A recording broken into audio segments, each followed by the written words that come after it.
আশুলিয়ার জামগড়া মূলত উন্নত হচ্ছে এখানে ফ্যান্টাসি কিংডম আছে বলেই। সারা বাংলাদেশ থেকে পর্যটকরা আসে এই জামগড়া এলাকায় অনেকগুলা ব্যাংক আছে, বিভিন্ন মার্কেট আছে, রূপায়ণ ভূঁইয়া আছে, সমীর প্লাজা আছে, জালাল প্লাজাও আছে এবং ভালো মানের চাইনিজ রেস্টুরেন্ট আছে। আজকে আমরা জালাল প্লাজায় যাব। এই হচ্ছে জালাল প্লাজার দোতলায় food fair Thai Chinese restaurant.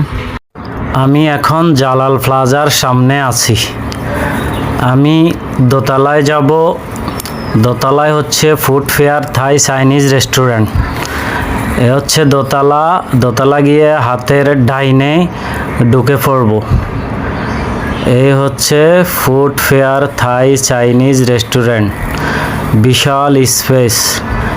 এই হচ্ছে হল রুম, কনফারেন্স রুম, বিয়ে, বিভিন্ন অনুষ্ঠান এখানে হয়।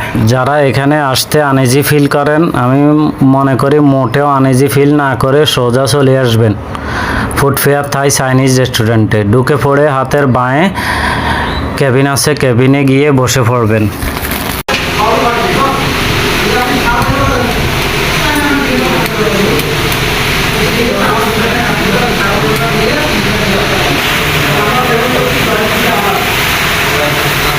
Food fair Thai Chinese restaurant.